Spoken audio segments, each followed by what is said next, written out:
In the gilded halls of power where fortunes are made and broken over a single meal, a waitress is just part of the furniture, unseen, unheard, and utterly insignificant. But what happens when the most important business deal of the year, a $50 million contract, hinges on a single question? A question not of finance or strategy, but one spoken in a language none of the high-powered executives understand. When the CEO, a formidable sheikh, lays his trap, a deafening silence falls upon the arrogant men at the table. And from the shadows, the only person who can save them is the one they never even noticed. The Gilded Spoon wasn't just a restaurant, it was a theater.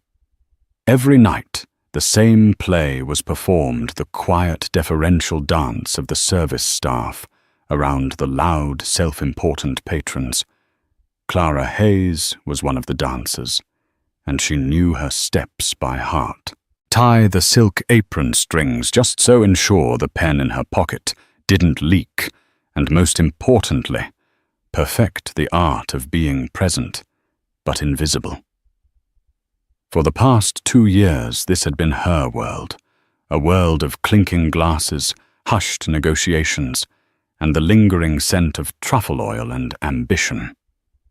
Tonight, however, the air was different. It was electric taut with a specific kind of tension reserved for the truly powerful. The entire top floor had been booked for a private dinner hosted by Sterling Thorne Enterprises, one of the city's most aggressive investment firms. Their target, their guest of honor, was Sheikh Damian Al-Sakr, the elusive CEO of Al-Sakr Global. A man whose name was whispered with a mixture of awe and fear in boardrooms across the world. He was in town for 72 hours, and in that time, Sterling Thorne's CEO Richard Abernathy intended to secure a partnership that would redefine the city's skyline. Clara felt the pressure ripple through the staff. The manager, a perpetually stressed man named Julian, had repeated his instructions a dozen times. Perfection is the only acceptable standard tonight. Mr. Abernathy is not a forgiving man, and his guest, well, let's just say his guest is on another level entirely. For Clara, perfection was muscle memory. She arranged the polished silverware, her fingers tracing the heavy, ornate patterns. Each fork, each knife, was a small, cold reminder of the life she was supposed to have. 4 years ago, she wasn't Clara the waitress. She was Clara Hayes, a top student at Georgetown's School of Foreign Service, fluent in 3 languages, with a specialization in Middle Eastern economic policy. She had a full scholarship and a future so bright it felt tangible, a warm light at the end of a long tunnel of hard work. Then the phone call came. Her mother, her only family, had been diagnosed with a rare, aggressive form of cancer. The scholarship covered tuition, not life. The treatments, the round-the-clock care, the mortgage on their small suburban house, it all fell on Clara's 20-year-old shoulders. She dropped out trading textbooks for medical bills and lecture halls for the sterile, quiet waiting rooms of an oncology ward. Her mother had fought for 1.5 years before passing away, leaving Clara with a mountain of debt and a hollowed-out heart. The Gilded Spoon, with its decent tips and flexible hours, was meant to be a temporary stop, a place to catch her breath.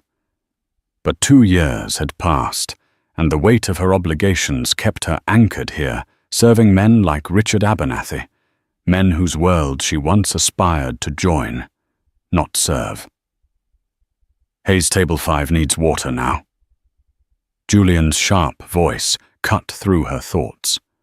She nodded, her expression placid, betraying none of the bitter irony that churned inside her. As she picked up the heavy water pitcher, she glanced at her reflection in the polished glass of the wine cellar door. She saw a tired-looking young woman in a starched black uniform, her light brown hair pulled back in a severe bun. The spark that used to be in her hazel eyes was muted, dimmed by exhaustion and the relentless grind of just getting by. Tonight's dinner was a big deal, and the tips would be substantial. That was all that mattered. The money would go towards the final payment on her mother's medical debt, a symbolic milestone she desperately needed to reach. The Sterling Thorne executives began to arrive, a parade of identical dark suits and confident booming voices. Richard Abernathy led them, a man in his late 50s, with a florid face and an air of entitlement that seemed to suck the oxygen from the room. He surveyed the setup with a critical eye, his gaze sweeping past Clara as if she were a lamppost. "Everything better be flawless, Julian," Abernathy said, not as a request, but as a command. "Sheikh Al-Sakr is accustomed to the best. I will not have this deal jeopardized by a lukewarm soup or a clumsy waiter." "Of course, Mr. Abernathy. My best team is on it," Julian replied, his voice a study in practiced subservience. Clara felt a familiar knot of resentment tighten in her stomach. It wasn't the work she hated, but the dismissal, the casual dehumanization that came with it. To these men, she was not a person with a past or a mind of her own. She was a pair of hands there to pour wine and clear plates.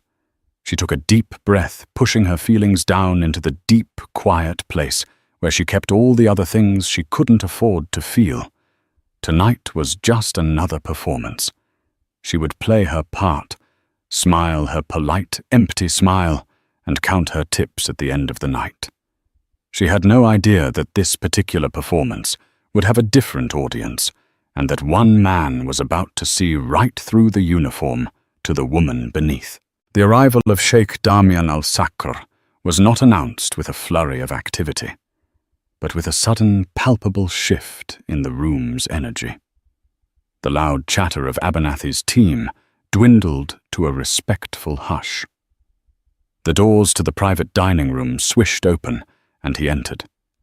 He was younger than Clara had expected, perhaps in his mid-30s, and moved with a quiet, coiled grace that was far more intimidating than Abernathy's bluster. He wore a bespoke Western suit of the finest charcoal grey, tailored so perfectly it seemed a part of him. His features were sharp and intelligent, his dark eyes missing nothing. He was followed by two aides who remained by the door, alert and silent. Damian's gaze swept the room, once a comprehensive analytical scan that took in the opulent decor, the nervous faces of the Sterling Thorne executives, and for a fleeting moment, Clara, who stood poised and still by the service station. Unlike the others, his eyes didn't slide past her. They registered her presence, a brief neutral acknowledgement, before he turned his attention to his host. "Mr. Abernathy," Damian said, his voice a low, smooth baritone with a faint, unplaceable accent. "Thank you for your hospitality."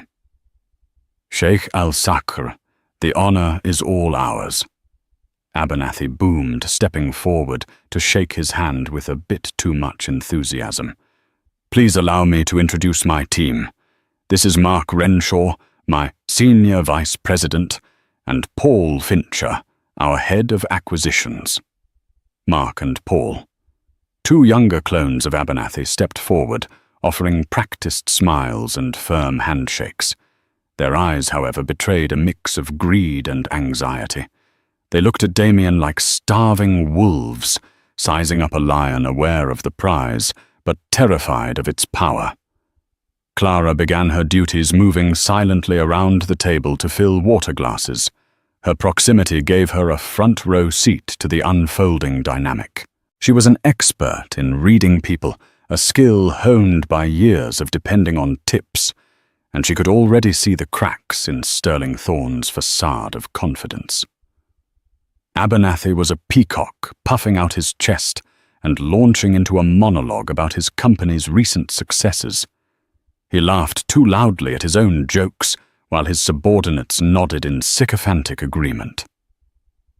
Mark Renshaw, in an attempt to seem relatable, kept trying to steer the conversation toward trivial topics like sports and local real estate subjects that clearly held no interest for their guest. Damien remained a calm, immovable center in their storm of sycophancy. He listened more than he spoke, his expression unreadable, his posture relaxed but radiating an aura of absolute control. He would nod, offer a brief non-committal, "I see," or ask a pointed question that would send Abernathy scrambling for a smooth answer. As Clara served the first course, a delicate seared scallop appetizer, Mark Renshaw clicked his fingers in her direction without looking at her. "Girl, another bottle of the Chardonnay, and be quick about it." The word girl landed like a small, sharp stone in Clara's chest. She kept her face a perfect mask of professional neutrality. "Of course, sir," she murmured, turning to retrieve the wine.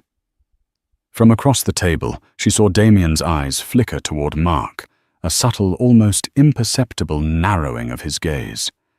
It was there for a second, and then gone. But Clara saw it. He had noticed. He noticed everything. The dinner continued in the same vein. Abernathy and his team laid out their proposal for a joint venture to develop a massive downtown commercial complex. They spoke of profit margins, market shares, and synergistic growth. It was the language Clara had once been fluent in, the very subject of her unfinished thesis. As she poured wine and cleared plates, she found herself mentally dissecting their pitch, identifying its weaknesses. The overly optimistic projections, the glossed-over risk factors. They were so focused on flattering Damien that they were failing to present a truly sound case. Their condescension towards the staff was a constant undercurrent. Paul Fincher sent back his steak, claiming it was medium rare instead of medium a complaint, so baseless it was clearly just a petty display of power. Abernathy loudly complained that the service was slow, despite Clara and her colleague moving with near telepathic efficiency. Through it all, Damien remained quiet. He ate little, watching the men around him with the patient focus of a predator. He observed how they treated each other, how they treated the staff, and how they presented their business. To Abernathy, this was a dinner. To Damien, it was a test. And they were all failing. Clara felt a strange sense of detachment. She was a ghost in the room, privy to the inner workings of a deal that could change the city, yet completely removed from it. She watched Mark Renshaw spill a drop of wine on the tablecloth and glare at her as if it were her fault. She listened to Abernathy make a culturally insensitive joke about the Middle East, which was met with a stony silence from Damien. She knew then that the deal was dead. These men were arrogant, sloppy, and disrespectful. They saw Damien's wealth, but they didn't see the man. They didn't understand that for a person of his caliber, business was not just about numbers on a page. It was about character, respect, and vision. As she cleared the main course plates, her hand brushed against the corner of a portfolio left on an empty chair. It was Abernathy's presentation. For a wild, reckless moment, she imagined opening it, reading the fine print, and seeing the flaws she had already predicted. She quickly quelled the urge. That was a different Clara, a girl from a different life. The main course was finished, and the air grew thick with anticipation. This was the moment Abernathy would push for a commitment. He cleared his throat, a self-satisfied smile on his face, ready to close the deal. But Damien held up a hand, a simple gesture that commanded immediate silence. He looked around the table, his dark eyes finally losing their neutral mask, and taking on a sharp, penetrating intensity. "You have spoken at length about synergy," Damien said, his voice quiet, yet carrying to every corner of the room. A simple concept, yet difficult to achieve. It requires a deep and shared understanding. He leaned forward slightly, his gaze locking onto Abernathy. Then his next words changed everything. He switched from perfect unaccented English to fluent classical Arabic. The language flowed from him complex and elegant as he posed a long, intricate question to the stunned men at the table. The switch in language was as abrupt and shocking as a sudden plunge into ice water. One moment, the conversation was a predictable river of corporate English. The next, it was a torrent of unfamiliar sounds, deep guttural consonants and flowing vowels that filled the room with an ancient poetic authority. Richard Abernathy's confident smile froze on his face, melting into a mask of pure, unadulterated panic. His eyes darted around the table as if searching for a translator who might magically appear. Mark Renshaw's jaw went slack, and Paul Fincher's face turned a blotchy, anxious red. They were completely and utterly lost. Damien Al-Sacr didn't just ask a simple question. It was a multi-layered inquiry, a complex business hypothetical wrapped in the rich formal syntax of classical Arabic. Clara, standing near the service station with a tray of empty glasses, understood every single word. Her heart hammered against her ribs. He was asking about the potential for cultural and logistical friction in a joint US-Emirati venture. He wasn't just asking if they foresaw problems. He was asking for a detailed strategic framework to mitigate the clash between a Western quarterly report-driven business model and a Middle Eastern one based on long-term relationships and trust. It was a brilliant, incisive question, the kind of question that cut through all the superficial flattery and demanded true expertise. It was the exact topic of a paper she'd written in her 3rd year at Georgetown, a paper that had earned her a personal commendation from the dean. The silence that followed Damien's question was no longer just a pause in conversation. It was a vacuum growing heavier and more suffocating with each passing second. It was the sound of a $50 million deal evaporating into thin air. Abernathy was the first to break, letting out a choked, nervous laugh. "Ah, Sheikh, an excellent joke. My Arabic is, I'm afraid, a little rusty. Limited to hello and thank you, I'm ashamed to say." He looked to his colleagues for support, but they were just as helpless. Mark Renshaw fumbled for his phone, his fingers trembling as he tried to open a translation app. "Just a moment. Sheikh, I can run that through." The desperation in his voice was pathetic. Damien watched them, his expression a cold, hard mask of disappointment. He didn't even glance at the phone.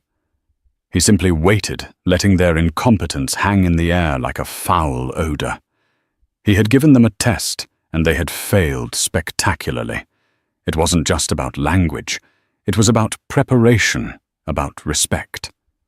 They had come to a meeting with one of the most powerful men from the Arab world without bothering to learn a single thing about his culture or his way of doing business.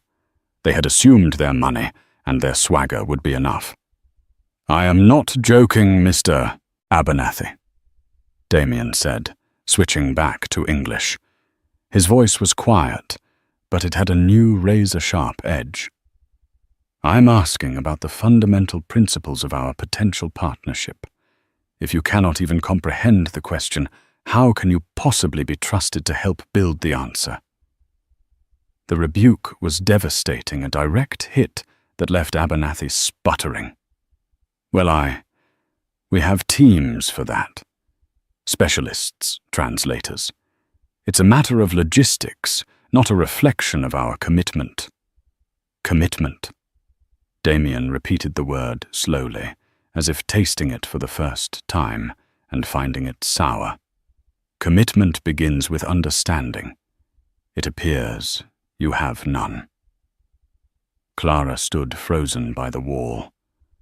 the heavy tray in her hands the only thing grounding her. This was it. The deal was collapsing. The humiliation in the room was so thick she could feel it in her own throat. She watched the men squirm, their arrogance stripped away, to reveal the terrified, inadequate executives beneath. A part of her felt a grim satisfaction. They were getting what they deserved for their condescension, for their dismissal of everyone they deemed beneath them. But another part of her, the student, the analyst, the woman who had spent years studying this very subject, felt an overwhelming urge to speak. The answer to his question was right there on the tip of her tongue. The frameworks, the case studies, the mitigation strategies, it was all there, perfectly preserved in her memory. Say nothing. A voice in her head screamed, "This is not your world. You are the waitress. You pour the water, you clear the plates. Getting involved is career suicide." Her manager, Julian, was watching from the doorway, his face pale with horror. If she spoke, she would be fired on the spot. Abernathy would see to it personally. She would lose the one thing that was keeping a roof over her head, the one thing allowing her to chip away at the crushing mountain of debt. But then she looked at Damien Al-Sacre. He wasn't just a rich businessman testing his partners. She saw something else in his eyes, a deep, profound frustration. He was a visionary, looking for a true partner, and all he had found were hollow men. He was searching for a flicker of understanding, a single sign that someone in this room was operating on his level. His impossible question hung in the air unanswered. The silence stretched, becoming an indictment of everyone at the table. Clara's training, her education, her entire past life collided with her present reality. For 2 years, she had been invisible. For 2 years, she had silenced the brightest parts of herself to survive. And in that moment, she couldn't bear it for a second longer. The silence in the room wasn't empty. It was filled with the frantic, unspoken thoughts of failing men. Abernathy's mind raced, cycling through a Rolodex of excuses and deflections. How could he salvage this? He could blame the recruiters for not providing a cultural brief. Blame his assistants for not hiring a live translator. He could try to pivot, to steer the conversation back to the solid, comfortable ground of financial projections. But he knew it was too late. The Sheikh's eyes, dark and unyielding, told him the damage was done. The look on Damien Al-Sacre's face wasn't anger. It was a calm, surgical dismissal. It was the look of a man who had already made his decision and was simply observing the final pathetic squirming of his prey. Mark Renshaw had given up on his translation app. He stared at his phone's blank screen as if it had personally betrayed him. He had spent weeks preparing for this dinner, memorizing every line of their pitch, practicing his handshake, even buying a new $2,000 tie. It had all been for nothing. He had been undone by a few sentences in a language he'd never considered important. He felt a surge of resentment, not at his own ignorance, but at the Sheikh for setting such an unfair, unexpected trap. Paul Fincher just wished the floor would open up and swallow him. He avoided looking at Abernathy, whose face was now a dangerous shade of crimson. He could already feel the professional fallout from this disaster. There would be no promotions, no celebratory bonuses. There would be a grim meeting tomorrow morning, where blame would be assigned, and he knew it always rolled downhill. The seconds ticked by, each one a hammer blow against the crumbling edifice of the $50 million deal. The 2 aides by the door stood motionless, their faces impassive. But Clara could sense their shared contempt for the Sterling Thorne team. This was not the first time they had witnessed their boss deploy this tactic, and it was clear they had never seen it fail to expose a weakness. Clara's own internal battle was reaching its climax. Every instinct for self-preservation screamed at her to stay silent, to blend into the wallpaper. She had bills to pay. She had worked too hard to climb out of the financial crater her mother's illness had left. Being fired from a high-end restaurant, like the Gilded Spoon, for insubordination, would be a black mark on her record, making it hard to find another job that paid as well. It was a stupid, insane risk. "They don't deserve your help," the bitter voice inside her argued. "They treated you like dirt. Let them fail." But the other voice, the voice of the scholar she used to be, was just as loud. It was a voice that yearned for intellectual engagement, that despised seeing ignorance rewarded and expertise lie dormant. The question Damien had asked was not just a test. It was a beautiful, complex problem, and she knew the answer. To stay silent felt like a betrayal of everything she had once worked for, a final surrender to the circumstances that had stolen her future. She looked at Abernathy's furious, helpless face, at Mark Renshaw's pathetic fumbling, and she felt not pity, but a profound sense of waste. The waste of an opportunity, the waste of a potentially transformative project for the city, all because of arrogance and cultural myopia. Then her eyes met Damien's again. He was about to speak to formally end the charade and walk away. His mouth had just begun to form a word. In that split second, Clara made her choice. She was tired of being invisible. She was tired of being less than she was. Taking a small, steadying breath, she set the tray of glasses down on the service stand, with a soft, deliberate click. The sound was tiny, but in the oppressive silence, it was as loud as a gunshot. Every head in the room snapped in her direction. Abernathy, Mark, and Paul stared at her, their expressions a mixture of shock and annoyance. Who was this waitress to interrupt such a high-stakes moment? Julian, from the doorway, looked like he was about to have a heart attack. Clara ignored them all. Her focus was entirely on Sheikh Damien al-Sakr. She met his gaze directly, her heart pounding a frantic rhythm against her ribs, but her posture was straight, her expression composed. The fear was still there, a cold knot in her stomach, but it was now overshadowed by a powerful, terrifying resolve. The deafening silence had been broken by the simple sound of a tray being set down. Now she would shatter it completely with her voice. With the eyes of every person in the room fixed on her, Clara took a single step forward, away from the shadows of the service station, and into the soft light above the dining table. She inclined her head respectfully toward Sheikh Damien. Then she spoke. The words that came out of her mouth were not English. They were the same classical, eloquent Arabic that Damien had used. Her pronunciation was flawless, her cadence measured and confident. She didn't just translate his question, she acknowledged its complexity before beginning her answer.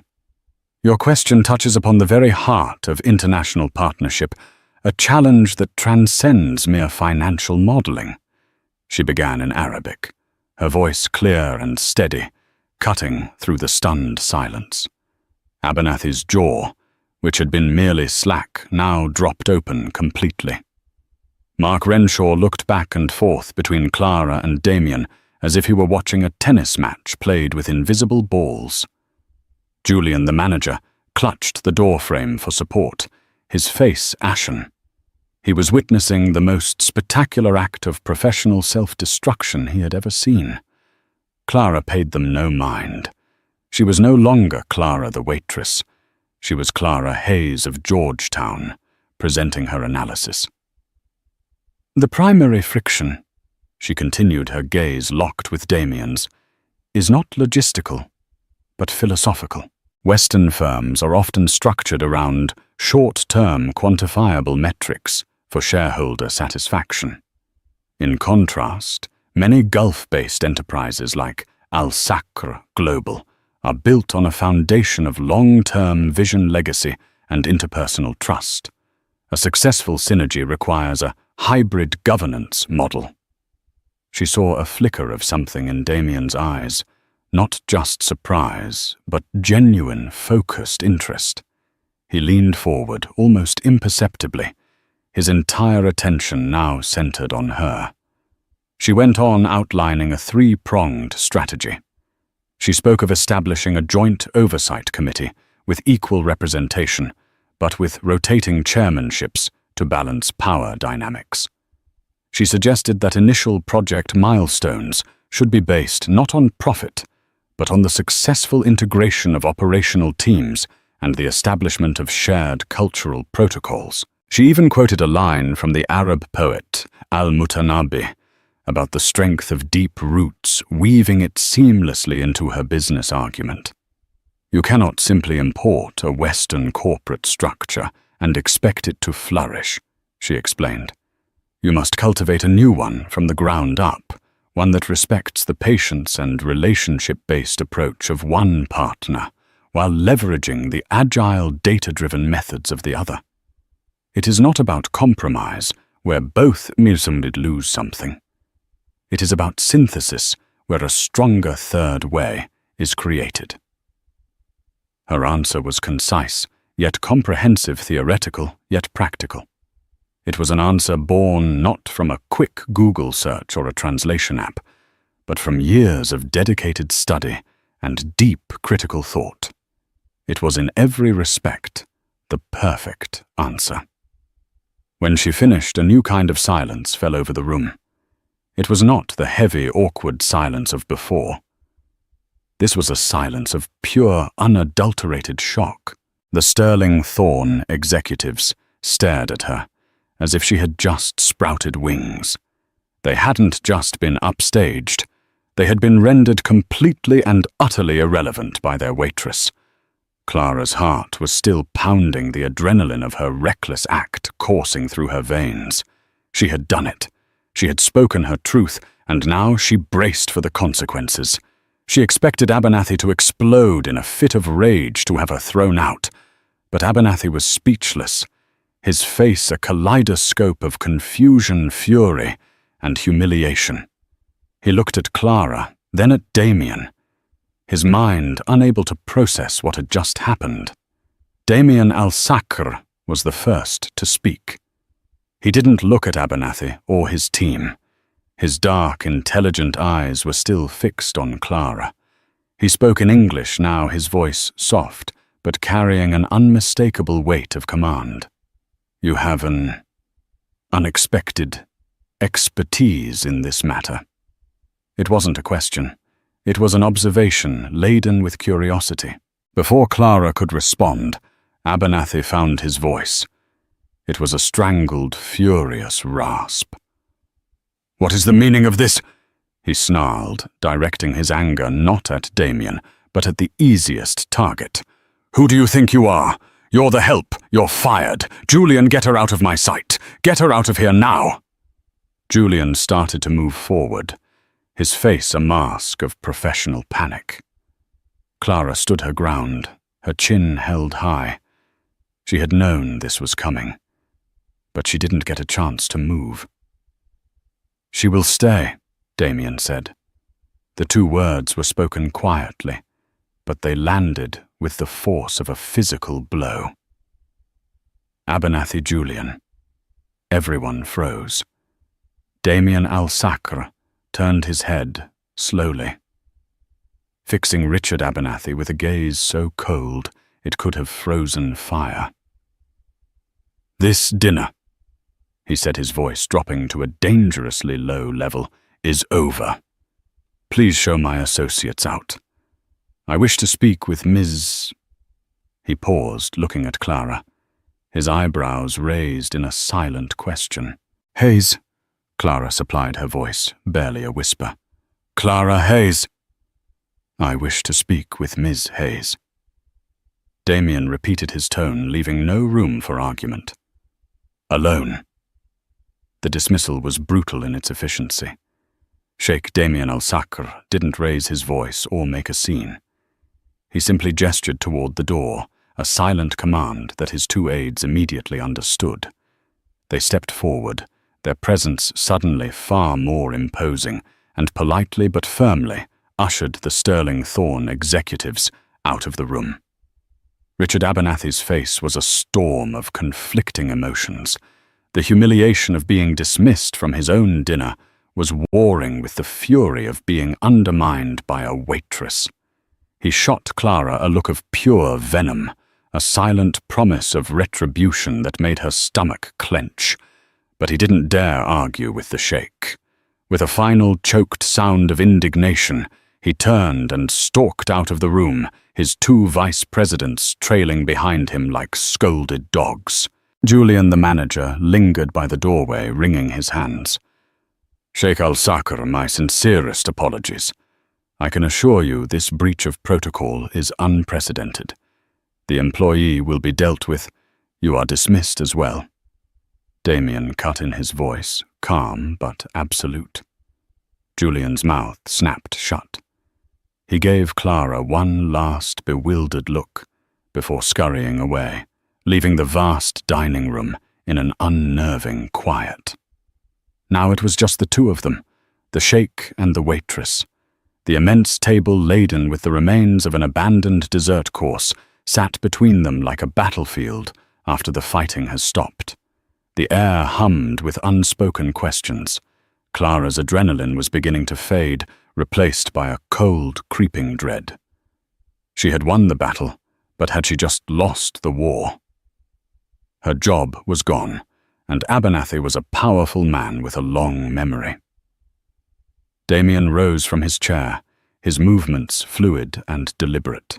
He walked around the table, not stopping until he stood just a few feet from her. He was taller than she'd realized, and his presence was even more commanding without the buffer of the other executives. He studied her for a long moment, his dark eyes searching her face, trying to reconcile the woman in the server's uniform with the brilliant analyst who had just dismantled a complex geopolitical business problem. Clara Hayes, he said, tasting the name. You are without a doubt the most overqualified waitress I have ever met. Clara managed a small wry smile, though her hands were trembling slightly. It wasn't on my resume. I should imagine not, he replied, a hint of amusement in his own voice. Georgetown, was it not? School of Foreign Service. Professor Albright's seminar on international economic policy, perhaps. Your argument about hybrid governance models was a central theme of her 2019 treatise. Clara's composure finally cracked. Her eyes widened in genuine shock. You know her work. I funded the research grant for it, Damien said simply, as if it were the most obvious thing in the world. I believe true success is built on understanding Ms. Hayes, something Mr. Abernathy and his associates failed to grasp. They came prepared to flatter me. You came prepared to enlighten me. The compliment left her speechless.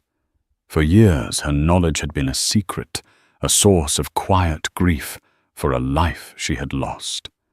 To have it recognized, to have someone see past the apron and the name tag to the mind beneath was overwhelming. I didn't mean to overstep, she said, her voice quiet. They were failing, and the project, the idea behind it, is important for the city. You did not overstep, Damien corrected her gently. You stepped in. There is a significant difference. Now tell me, why are you here serving overpriced steak to men you could intellectually run circles around when you should be in a boardroom or a lecture hall? Clara hesitated. The story was personal, painful, and she wasn't used to sharing it. But looking at Damien, she didn't see a billionaire CEO or a sheikh. She saw a man of intense curiosity, and she suspected profound integrity. He hadn't just tested Abernathy.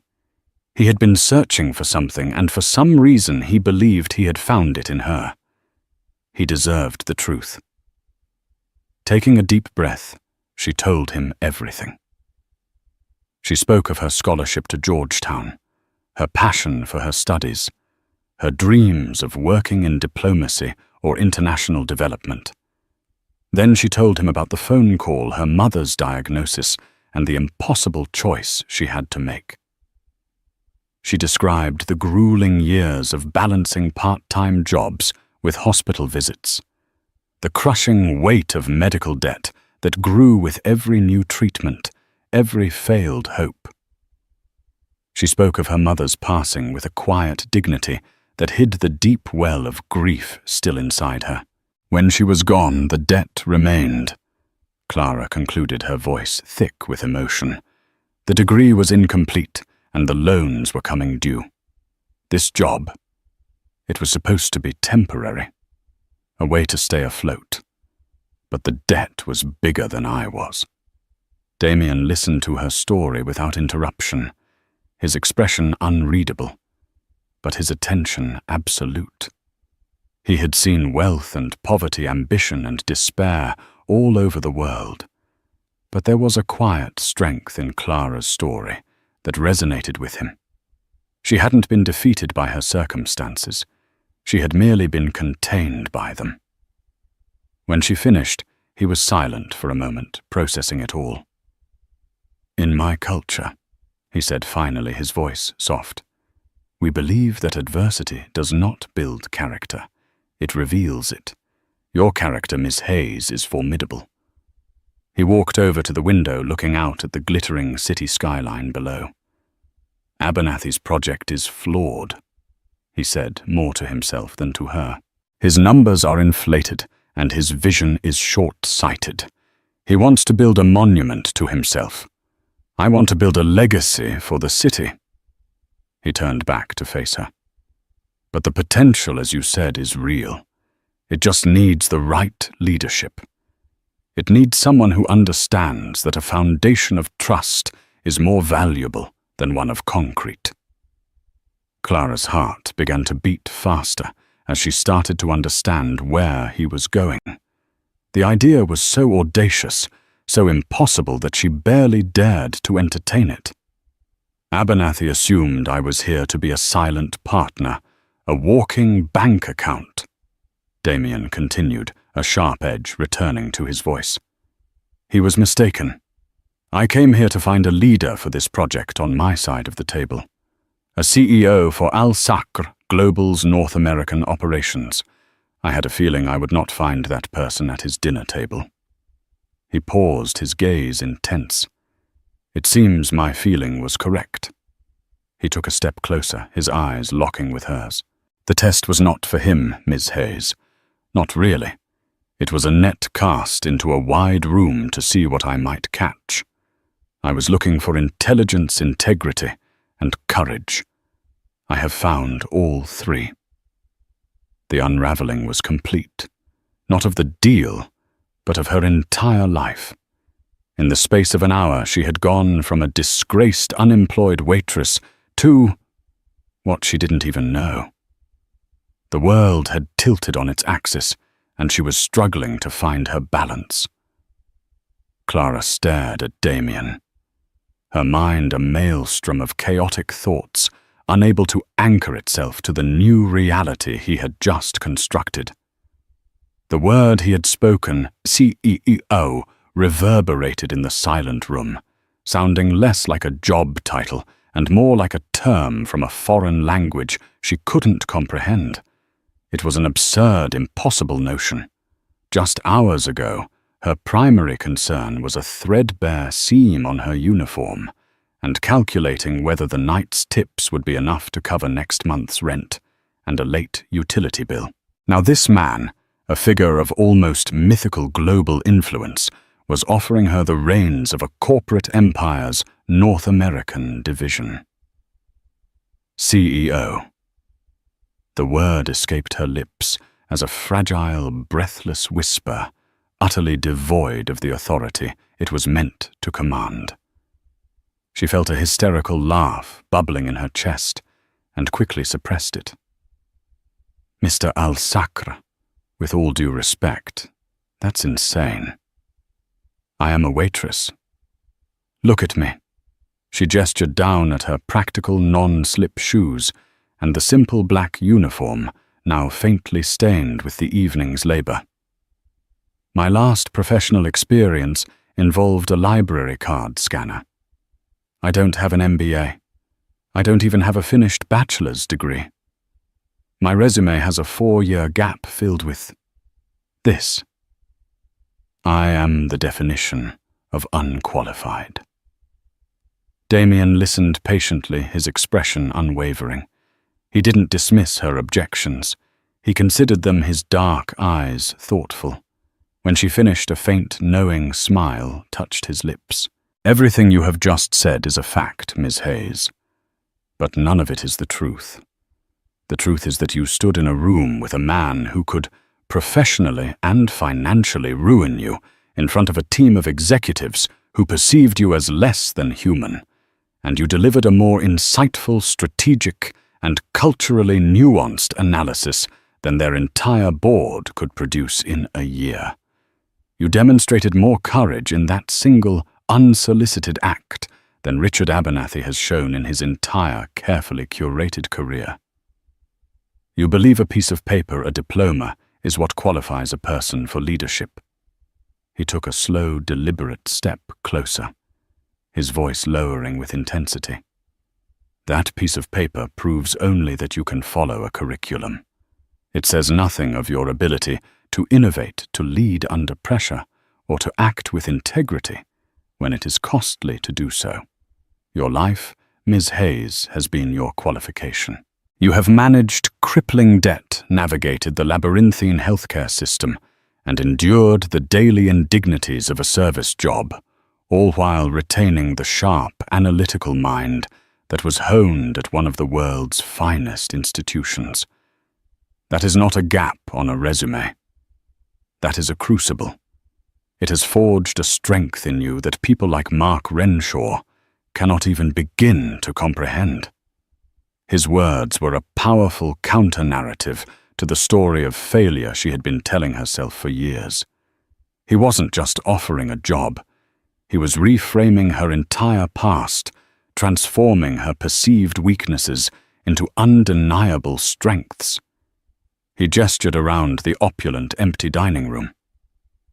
This world, the world of corporate power, is filled with people who have the right resumes, the right connections, the right degrees, but inside they are hollow.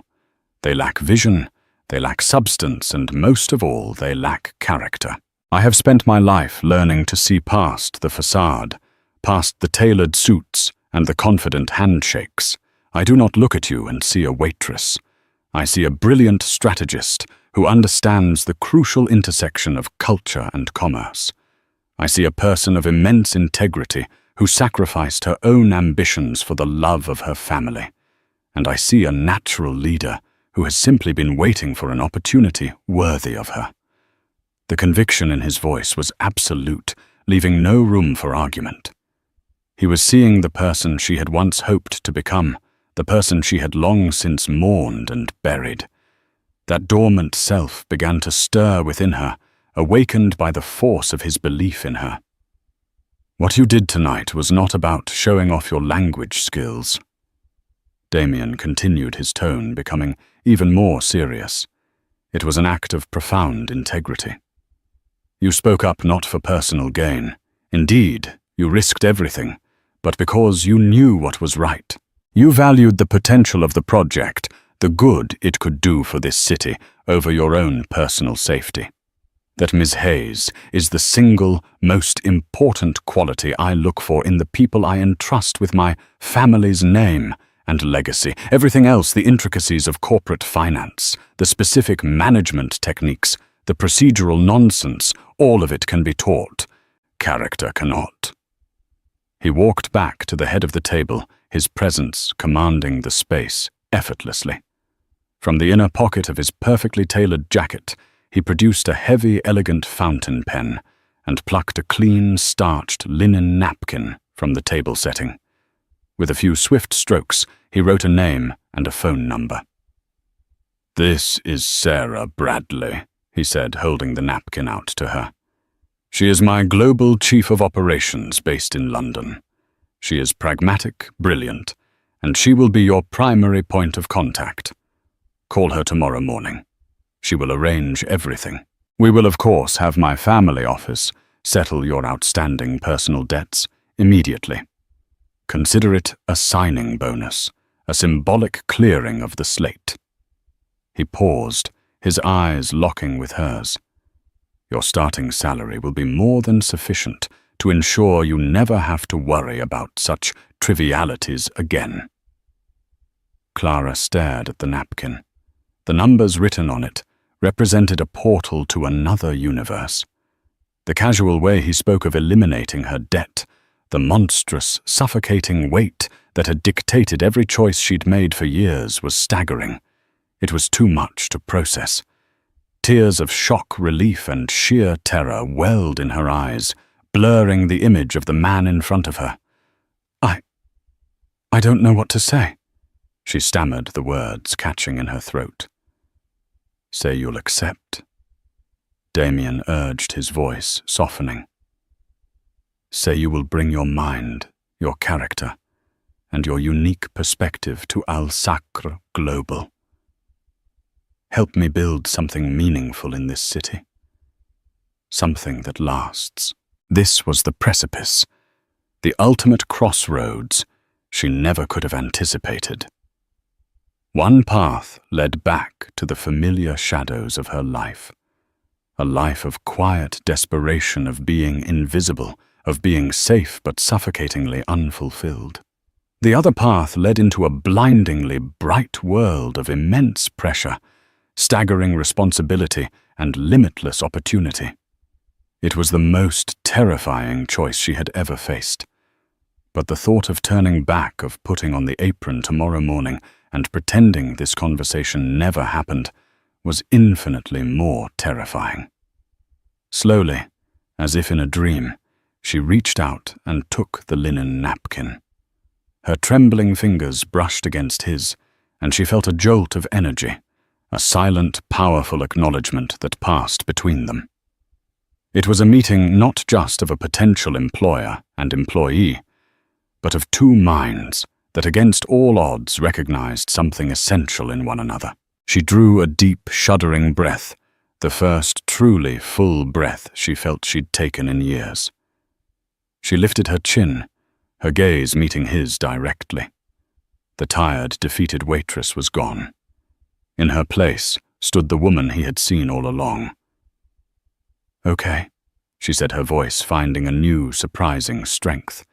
It was clear and unwavering. "Yes, I accept." A genuine, brilliant smile transformed Damien's face, crinkling the corners of his eyes and erasing the last traces of his intimidating facade. "Excellent," he responded, the warmth in his voice palpable. "Welcome to Al Sacre Global, CEO Hayes. I expect you in our temporary offices on Thursday morning at 9. We have much to discuss regarding our new proposal to the city and our now former partners at Sterling Thorne."